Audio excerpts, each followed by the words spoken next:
Welcome to the Story of Liberty.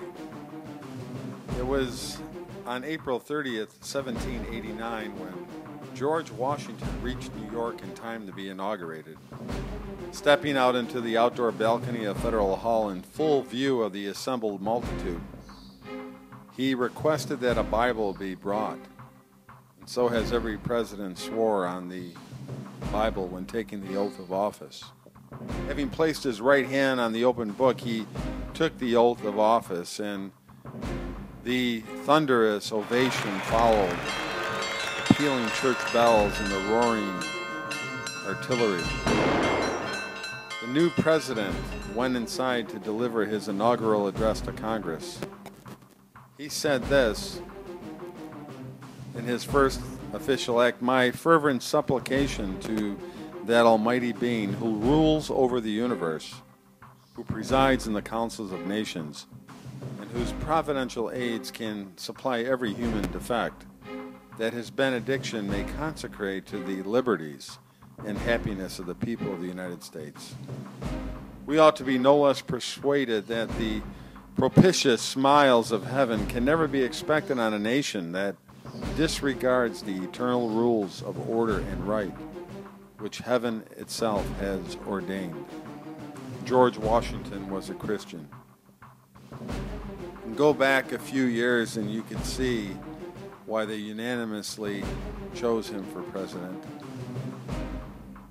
His thoughts may have weighed heavy as he sat on his big gray horse and watched his men file silently into the winter on their way to Valley Forge, the site that he had chosen for their winter encampment. Valley Forge was just 15 miles from Philadelphia, and it was defensible. His men built 16-foot-long huts that would hold about 12 men. They built 700 of them to get through that difficult winter. We need to remember that life at Valley Forge was grim. These huts were smoky and dark, and meal after meal their food consisted of fire cake, wheat or cornmeal poured into a kettle of water, made open on a open fire.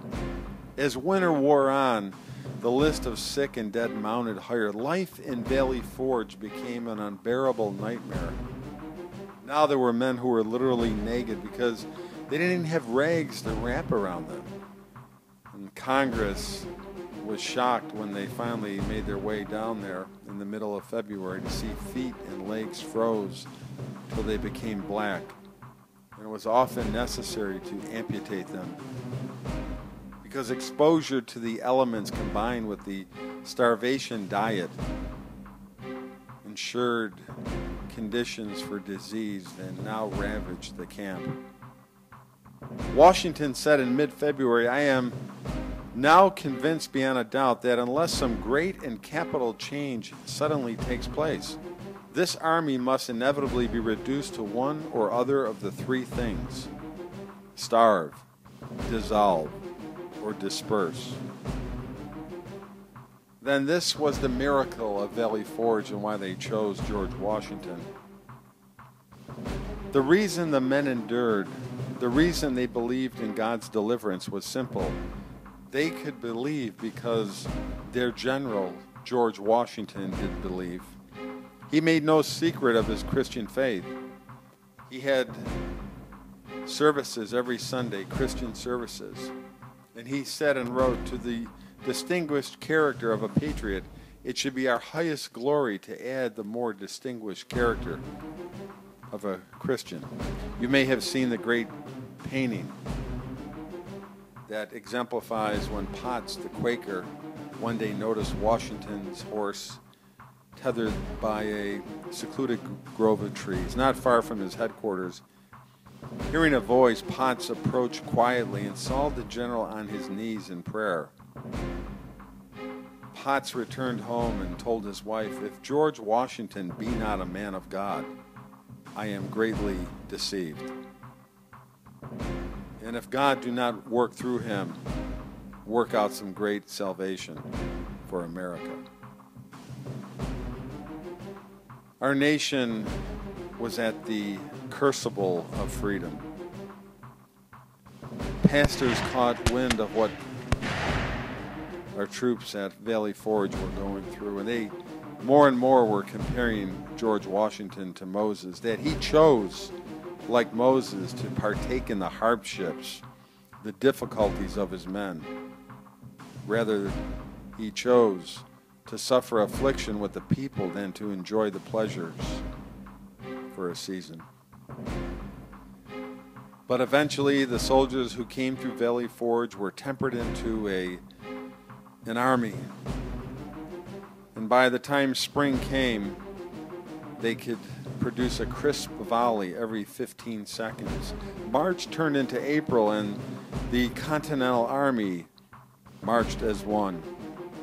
They were ready for battle. Historians generally credit Washington as achieving his greatest feat in holding the army together at Valley Forge, but Washington himself credited God.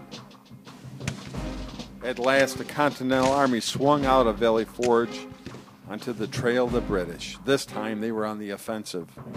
It was a different army that had come down that road 6 months before, that army that left a trail of bloody footprints in the snow. When the pipers lit into Yankee Doodle, the soldiers smiled and their grips tightened on the long-barreled rifles. The Americans were now an army. For the first time, we see clearly why the people of the United States chose the great George Washington to be their president, because he earned it.